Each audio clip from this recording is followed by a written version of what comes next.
네, 조코비치가 자신의 고향에서 열리는 베오그라드 오픈 250 시리즈 대회 출전을 결정해서 지금 출전했습니다. 이걸 두고 조코비치 팬들은 굉장히 걱정이 많으십니다. 자, 프랑스 오픈 바로 직전에 끝나거든요.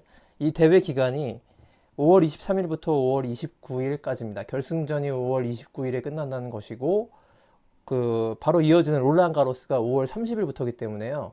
자, 이게 뭐 조추첨을 하고 대진을 봐야겠습니다만 5월 30일 당일 첫 번째에 1번 시드가 경기할 수도 있는 것이기 때문에 만약에 조코비치가 결승까지 올라서 베오그라드 오픈을 우승하고 바로 다음 날 5세트 경기를 치러야 하는 그런 좀 위험한 스케줄이죠. 그래서 조코비치 팬들은 왜 그런 결정을 했을까란 의문이 들고 계실 겁니다. 이거는 조코비치의 프랑스 오픈 프리퍼레이션에서 처음 있는 일입니다. 이 조코비치가 바로 직전에 있는 그 250 시리즈 대회를 출전하고 막바로 주말로 이어지는 프랑스 오픈 개막을 맞는 건 이번이 처음인데요.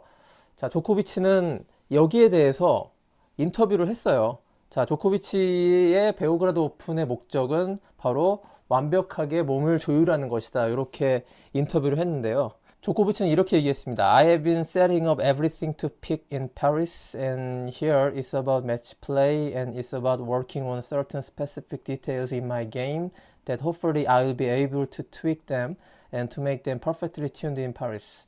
그러니까 이번에 나의 목표는 프랑스 오픈을 맞아서 몸 상태를 최고 정점으로 끌어올리는 것이고 특정 영역을 완성도를 높여야 되는 어떤 목적을 갖고 베오그라드 오픈에 출전을 했고 그래서 파리에서 최상의 몸 상태를 만들고 싶다 이렇게 인터뷰를 하면서 베오그라드 오픈을 시작했습니다. 조코비치가 이렇게 좀 이례적인 결정을 내린 것은 두 가지라고 봅니다. 자, 조코비치가 올 시즌 클레이 코트에서 좀 많은 경기를 소화하지 못했습니다. 예정보다.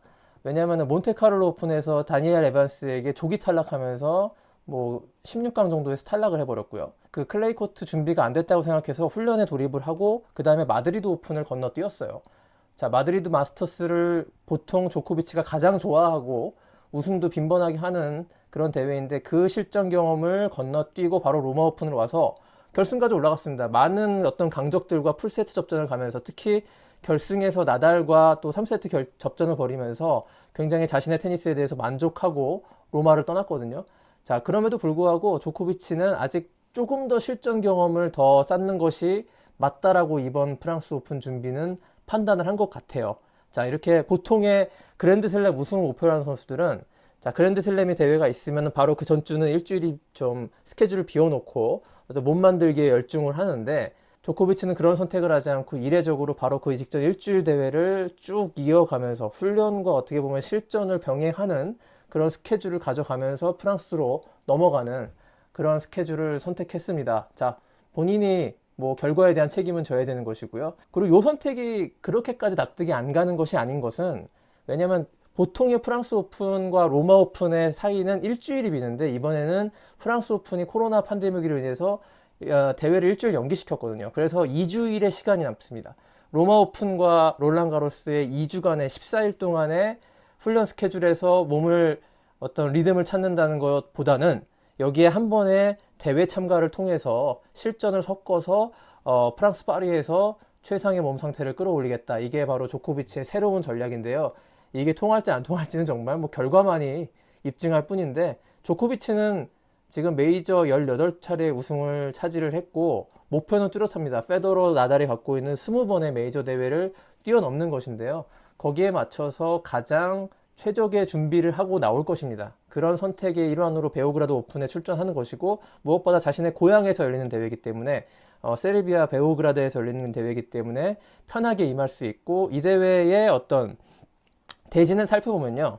이 대회 조코비치가 굉장히 어떻게 보면 강적이 만약에 이 대진표에 있다면 조코비치도 많은 체력을 소진하고 또 부상의 위험도 있을 수 있다고 봐요. 그렇지만 이 대회에 참가한 2번 시드가 누구냐? 조코비치 다음에 가엘 몬피스입니다. 몬피스. 최근에 폼이 좋지 않았죠. 그리고 여기에서 또 위협을 줄 만한 선수가 누가 있을까요? 자, 우리나라 권순우 선수는 또 첫 판에서 탈락을 했고요. 조코비치에게 위협을 줄 만한 선수, 테니스 샌드그린. 이 선수가 호주 오픈에서 물론 강한 모습을 보이긴 했습니다만 클레이에서는 여전히 약하고요. 8강전쯤에 파블로 쿠에바스라는 남미의 나달로 불리는 우루과이의 클레이 코트 전문 쿠에바스를 만나긴 하는데, 이 선수도 이제 나이가 들면서 더 이상의 경쟁력은 크게 보여주지 못하고 있는 선수입니다. 이렇게 따지고 보면 두산 라요비치, 이 선수가 또 세르비아 출신인데 잘 치죠. 자, 루카 뿌이 한물 갔고, 베르다스코 이미 이제 은퇴를 앞두고 있는 그런 선수들이고, 델 보니스 클레이 코트에서 왼손잡이로서 키 큰 그런 강점이 있긴 합니다만, 어느 한 선수를 통틀어 봐도 조코비치에게 큰 위협될 만한 선수가 없습니다. 결승까지 조코비치가 자신의 컨디션만 잘 유지한다면 무난하게 우승을 할 수 있고, 그런 자신감을 바탕으로 프랑스 오픈 1회전에 자신감과 어떤 리듬을 바탕으로 프랑스 오픈 1회전에 임할 수 있다라는 그런 생각을 한 것 같아요. 하지만 이건 조코비치의 생각일 뿐이고, 이게 작년 같은 경우에 그 비슷한 예로 그 함부르크 오픈에서 우승을 하고 프랑스 오픈으로 바로 넘어간 루블레프가 있습니다. 루블레프가 1회전에서 굉장히 고전하다가 5세트 풀세트까지 가다가 탈락 직전까지 갔다가 이제 역수입, 리버스 수입으로 1회전 통과를 했거든요. 이렇게 대회를 쭉 하고 프랑스 오픈 5세트 경기를 바로 치르는 거는 약간의 도박, 위험성도 감수하고 있는 것이기 때문에, 특히 또 조코비치가 이런 경험 자체가 아무리 산전수전 다 겪은 조코비치라고 하지만 메이저 대회 앞두고 바로 직전 대회에서 쭉 뛰고 온 적은 이번이 처음이기 때문에 조코비치도 굉장히 조심스럽게 프랑스 오픈을 맞이할 걸로 예상이 됩니다. 만약에 근데 이런 프리퍼레이션이 굉장히 효과가 있다면, 어떻게 보면 모든 대회의 우승 후보 조코비치지만 딱 한 대회 프랑스 오픈에서만큼은 우승 후보 2순위로 한참 떨어져 있잖아요.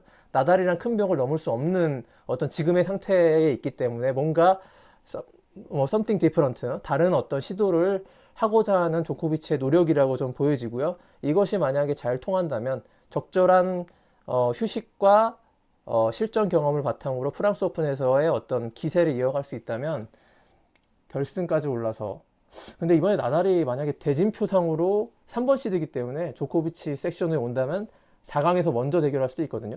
자, 어쨌든 조코비치의 목표는 하나일 겁니다. 나달을 프랑스 오픈에서 꺾는 것, 그것인데 과연 그것이 자신이 이때까지 한 15년, 20년 가까이 프로 생활하면서 한 번도 해보지 않았던 베오그라드 오픈 출전, 그리고 프랑스 오픈, 이렇게 2주 연속으로 그 대회를 뛰는 이런 도박에 가까운 모험을 했는데요. 과연 이것이 어떤 결과로 나타날지 흥미롭습니다.